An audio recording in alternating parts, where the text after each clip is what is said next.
مولانا محمد وعلى آل سيدنا مولانا محمد بارك وسلم صلاة وسلام عليك يا رسول الله صلى الله تعالى عليه وسلم. بسم الله الرحمن الرحيم. عن انس قال قال رسول الله صلى الله تعالى عليه وسلم قال الله تعالى يا ابن آدم إنك ما دعاتني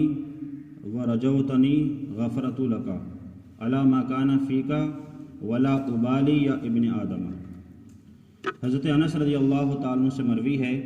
کہ پیارے آقا صلی اللہ علیہ وسلم نے ارشاد فرمایا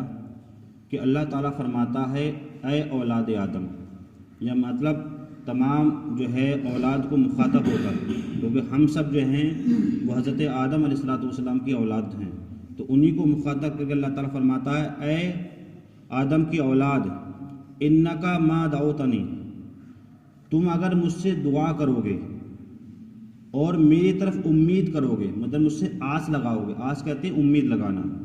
کہ اللہ تعالیٰ فرماتا ہے اگر تم مجھ سے دعا کرو گے اور مجھ سے کیا ہے تم امید لگاؤ گے، آس لگاؤ گے، غفرت لکا، تو میں تمہیں بخش دوں گا، بے پرواہ کیے ہوئے، مطلب مجھے کوئی پرواہ نہیں ہو اس کے باوجود میں تمہیں کیا دوں گا، بخش دوں گا. کیوں؟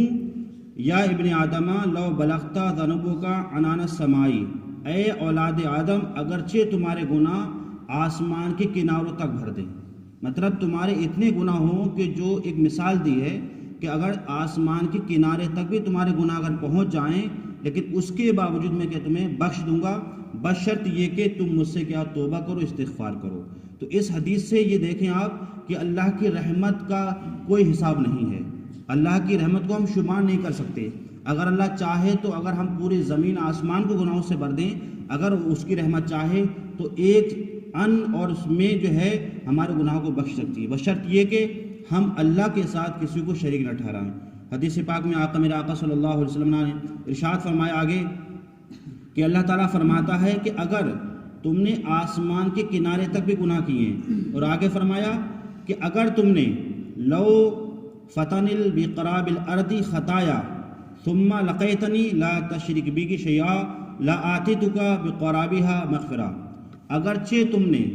زمین کو بھر دیا ہے گناہوں سے، اس کے باوجود بھی اگر تم نے مجھ سے معافی مانگی تب بھی میں تمہارے گناہوں کو بخش دوں گا، شرط یہ ہے کہ تم میرے ساتھ کسی کو شریک نہ ٹھہرانا. شریک ٹھہرانے کا مطلب یہ ہوتا ہے کہ اللہ کے ساتھ کسی کو دوسرے کو شریک ٹھہرانا، مطلب جیسے اللہ ہے اسی کی عبادت کی جائے، یہی معبود کے لائق ہے. اس کے علاوہ جو دوسرے جو ہے مطلب لوگ ہیں، جیسے لوگ کہتے ہیں پتھروں کی پوجا کرتے ہیں، سورج کی پوجا کرتے ہیں اور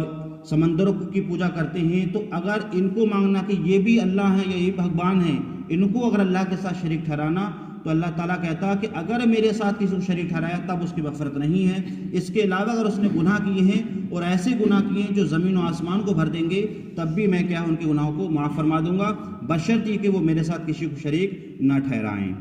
حدیث پاک ہے وعن ابی ہریرہ قال قال رسول اللہ صلی اللہ علیہ وسلم ان المؤمن اذا عذب كانت نقطة سوداء في قلبه فإن تاب واستغفر سقل قلبه. حضرت ابو ہریرہ رضی اللہ تعالیٰ سے مروی ہے، فرماتے ہیں کہ رسول پاک صلی اللہ علیہ وسلم نے ارشاد فرمایا کہ بے شک مومن جب کوئی گناہ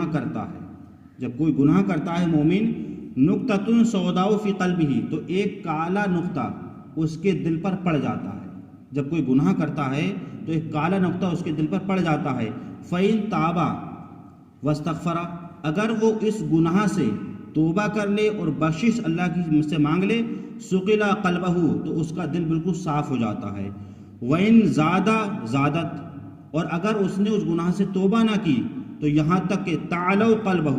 اس کا پورا دل کیا ہو جاتا ہے، وہ سیاہ ہو جاتا ہے. فَلِذَلِكُمْ الرَّانُ الَّذِي ذَكَرَ اللَّهُ تَعَالَى، اسی کے تعلق سے اللہ تعالیٰ نے قرآن پاک میں فرمایا كَلَّا بَلْ رَانَ عَلَىٰ قُلُوبِهِمْ مَا كَانُوا يَكْسِبُونَ، ان لوگوں کو کیا ہو گیا ہے کہ ان کی اعمال کی وجہ سے ان کے دل کے ہو گئے ہیں، وہ زنگ آلودہ ہو گئے ہیں. گویا کہ اب اس میں یہ آپ سمجھیں کہ جب انسان کوئی گناہ کرتا ہے تو اس کا دل صاف ہے، جب گناہ کرتا ہے تو ایک سیاہ نقطہ جو ہے اس کے دل پر پڑ جاتا ہے. اگر وہ توبہ کر لے فوراً تو وہ سیاہ نقطہ ختم ہو جاتا ہے، اور توبہ نہ کرے تو وہ سیاہ نقطہ پھیلتا رہتا ہے یہاں تک کہ پورا دل اس کا سیاہ ہو جاتا ہے. اب کوئی بھی نیک بات اس پر اثر نہیں کرتی ہے۔ تو آج ہم اگر حالات دیکھیں اپنے یہاں کے، ہر جگہ کے یہی حالات ہیں کہ انسان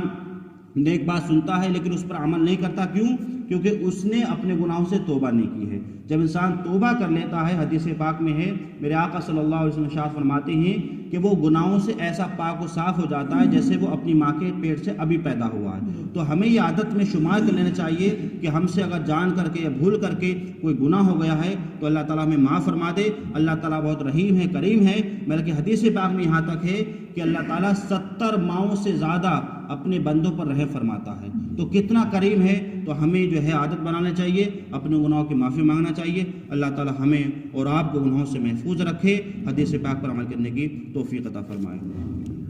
اللہم صلی علی سیدنا مولانا محمد وعلی آل سیدنا مولانا محمد بارک وسلم، صلاۃ و سلام علیک یا رسول اللہ صلی اللہ تعالی